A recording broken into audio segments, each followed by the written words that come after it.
Hey y'all, welcome back to my channel. It is your girl Goddess Fumi, or you can call me Jennifer because that's what my mama named me. If you are new to this channel, I've been doing a series on the divine feminine archetypes. I think it's very important to study and learn about the goddess aspect of God. So today we're going to talk about OBA Nani, which is one of the Orishas, and she's one of the most mysterious Orishas because her story is one that was kind of locked up and hidden away. She definitely embodies a familiar goddess aspect that a lot of us women have channeled at one time or another. So if you're interested, please make sure you go grab your popcorn, get your notes, because we're going to talk about OBA Nani.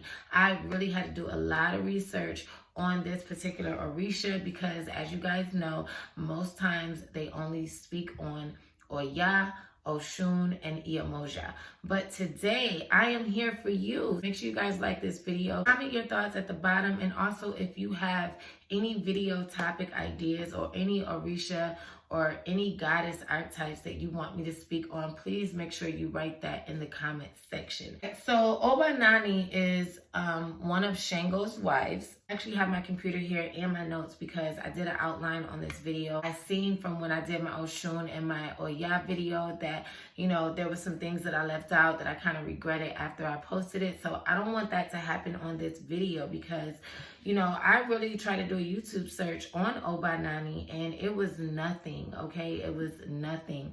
So hopefully anyone searching for information on this particular Orisha would stop by my channel and hopefully love it and subscribe to my channel because that's what I need. OBA Nani is basically the goddess archetype of the devoted wife. So I'm just going to read a brief introduction on her story from one of the references on this site, which is the Yoruba Religious Concepts, and it is understanding the belief concepts of the Lukumi faith. Okay, now Lukumi is a branch of the religion of Ifa. I'm not posting these videos for you guys to start worshiping these Orishas or anything like that. Like, I'm just really giving you guys information so that you can understand yourself as a woman, connect with the goddess aspects of God. Read these stories and see what these women has been through, how we can learn from their life lessons. OBA Nani was known as the teacher and wisdom on earth, as well as the keeper of the heart of the home. She was the wife of one of the most popular Orishas, and that is Shango, who, if you have watched my other videos, you know he was definitely messing with Oya, and he was also messing with Oshun. A lot of the information that I found on these sources, you know, have different stories. Like, some say that she was the first wife of Shango. Some say that she was the last wife of Shango. You know, some stories say that Oya was his wife, and then other stories, like in this one right here with the Lukumi faith, this is saying that Oya and Oshun was just basically his lovers, and he was with Oya first as like a girlfriend-boyfriend type situation. And Obatala, which is one of the head Orishas, told him he would have a good life with OBA Nani and that is who he should marry, settle down, and start a life. This is something that a lot of Native African men deal with. You know, it is a part of African culture that once you become of a certain age, you get you a good career, you know, you're educated, and you find a wife to settle down and take care of the home. It is rarely considered, you know, that this man must be in love with this woman. It was a book that I read on African love, and they spoke how they don't feel like people should start off being in love. You know, they believe that you basically start off getting to know each other and you can climb up the ladder to love. So like, if you start off being head over heels in love with someone, then there's really nowhere else to go. Obatala telling Shango that he should marry her, you know, and at first it was said that he was not attracted to her. Now, I've read another story where Shango was highly attracted to her. She was close to Oshun. She was Oshun's sister, and she was just as beautiful and vibrant as Oshun. It was just said there were slight differences in their characteristics, whereas OBA Nani was more domesticated, and Oshun was really one of those goddess archetypes that was not able to be tied down. So it says that she was a great princess and warrior of her own right and of the mystic and exotic beauty. All those that came to her were extremely attracted to her and her charms. I just want to give y'all a basic overview of who OBA Nani is and her story, so that way, if you keep watching towards the end of the video, I'm going to let you know how it relates to us as women today, because it's all about connecting the divine goddess in these myths and these stories, figure out how we can be our best selves. This is what I believe that the Orishas story, the stories you get from the Bible and the Quran, all of these stories are there so that you can learn from their life lesson, okay? Shango was a really good son of Oludumare, and Obatala is the Orisha that Oludumare speaks through. When Obatala told Shango that he had some advice for him, he knew that Shango would listen, because when Obatala speaks to you, it is basically the voice of Oludumare, which is the god of the Yoruba culture. I think it is time that you should take your Obini wife to take care of you in your palace, since you are the role model of this kingdom. Shango lowered his head to his father and replied, so let it be. Now, if you know anything about Shango, he is a player. Shango has Oya, he has Oshun, and I'm sure he had plenty other women, because he is just the alpha male and one of the top dogs at this kingdom. All women love the top dog, okay? Shango is the god of thunder and also lightning, but it's another story. Make sure you guys check out my Oya video where I talk about how Oya is the lightning that precedes the thunder, but together it is that lightning and thunderstorm. But anyways, that's another video. Make sure you guys check that out. I'm going to pin that up at the top. Okay, so Shango has seen her before in the palace of Obatala. He knew that it was her exotic beauty and voluptuous curves that made him tingle with delight. Those men love those curves, don't they, ladies? As OBA Nani entered the room, he felt his body tremble inside. Oba had long braided hair down to her waist. Her skin was this brilliant, deep ebony black, giving her the look of royalty. Her body and face were extremely beautiful. Her eyes were big and expressive, and her lips were those meant for seduction of any male in the kingdom. OBA Nani is one of the first women to start the trend of the Jale, which is a Nigerian hair wrap, which I will post so that you can see. And it is said that that is her signature piece, okay? So if you notice, a lot of women in Nigeria, they wear them for their weddings or different ceremonies or their uwambes, which is their parties. And so this is where that tradition started from. Now, Shango would bring fire, prophecy, dance, strategies of war, and battle in this relationship, understanding the art of lovemaking and drums for the music to the Orisha. And OBA Nani, she brought the kingdom culture. She was the heart of the home, music, math, and everything related to teaching and education. So basically what I got from this so far is that, you know, Oba was the one that Obatala set Shango up with, because Shango needed to calm down his ways. Nani is the one that was given to him by God to settle him down. Now let's talk about the drama that comes with that. So we're going to get into a little bit on Oya. Because OBA Nani was so noble and would not heed Oshun's advice, she continued to trust Oya as if nothing had ever happened. So, of course, I'm not about to read all of this to you, but what they're talking about is Oshun had came to OBA Nani at the ceremony and basically told her, like, you cannot trust Oya. I know she's acting like she's your sister, but you can't trust her, okay? She is going to go after your man, and I know she sounds like she's okay with this marriage, but she is not, okay? Because if you watch my video on Oya, you would know that she was deeply in love with Shango. Okay, they had their own history and their own bond, and I can see how it's hard for any woman to see the man, the love of their life, you know, go ahead and marry another woman. So she could not conceive that Oya had those feelings. What she did not know was that Oya was full of those feelings of poison and wanted to take her husband away from her. We call these feelings jealousy. Oya made sure never to display her jealousy in front of Oba. On the contrary, she is always sweet and kind in front of her.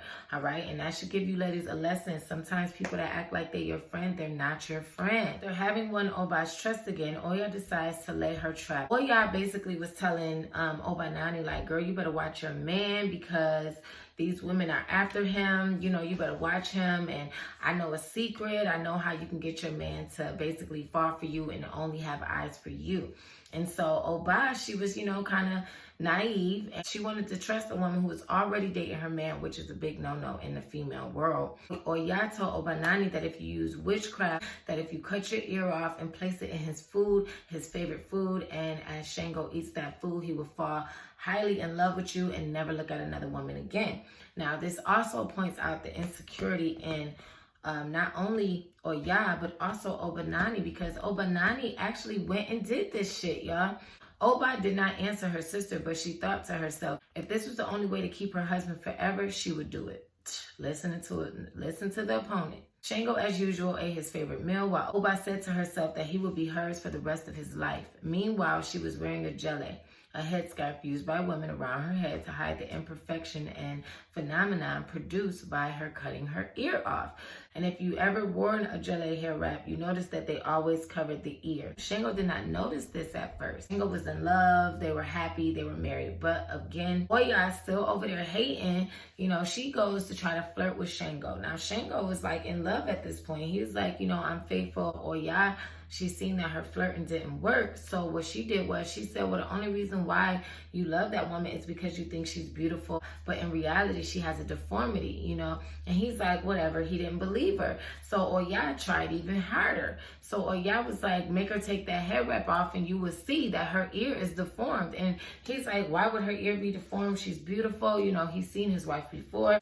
She's like, oh no, you need to make her take that off because you'll see that she used witchcraft, cut her ear off, and put it in your food. Now, the meal is said to have been okra, but again, I read a couple different stories on that as well. The end of that story is basically Shango was like, you know what, I'm done. I'm leaving you. I'ma still be your husband. I'm not laying in the bed with you. You don't trust me. I can't believe you would do something like this. There's a lot of stories that Shango is very vain. So also knowing that she has this deformity, it's like he just couldn't deal with it. So basically Shango went back onto his player ways. And I think it's a serious lesson for us as women to understand that when we do settle down and get that man that's willing to love us, even though we may have insecurities, we may feel like we're not good enough, we cannot let what women tell us and other women, especially women who have been in situations with our man before, we can't let them get in our ear and tell us anything about our husband. I feel like we need to understand that a marriage is between you and him. So basically, Oba was exiled and sent off. One story said that she asked Oludumare to send her off, and another story said that she went to Obatala and he felt bad because he hooked it up and he basically sent her to the place where we call cemeteries. When I was looking at just her characteristics and everything about OBA Nani, she was a very beautiful woman, a very educated woman.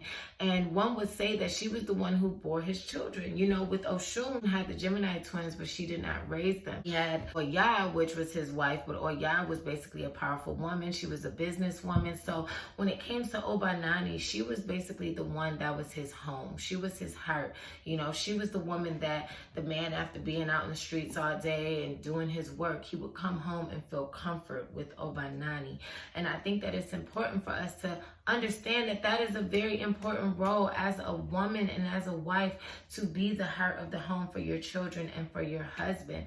I think that, you know, she really messed up by allowing another woman to get into her ear, literally, and, you know, make her cut her ear off in that whole situation. When I'm talking about these stories, I am not telling you so that we can argue about the specifics of the stories. I'm telling you so that you can learn from the lessons. That's it. Story is said to be that this is the first time in the world that witchcraft was punished. I believe everything is all mentalism. This type of witchcraft, when you're trying to do love spells and all of that to force someone to love you, is really based off a negative vibration, just the whole act of doing it. So I honestly don't recommend it at all. This story shows you how backbiting, how Oya, she would act like OBA Nani's friend and then go behind, you know, her back and try to break up her marriage with Shango.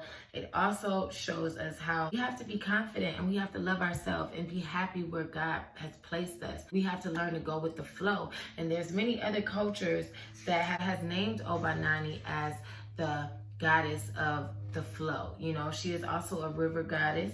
They said that her colors is red and white. Her day is Saturday. I also read from another resource that her day was like Sunday and Wednesday, but she is the element of water because she is, again, a river Orisa. And again, she's a lot of times overshadowed by Oshun and Oya because, like they say, well-behaved woman rarely makes history. I think it's really important for us to learn from her and just learn from that mistake, because it is okay to be a housewife. It is okay to love your husband and be the heart of your family. family. You just have to be strong in that and know your role and not allow others in the outside to tear down what you have that makes you so happy. So if you haven't already, please like this video, please comment, please subscribe to the channel. I'm glad you all made it to the end.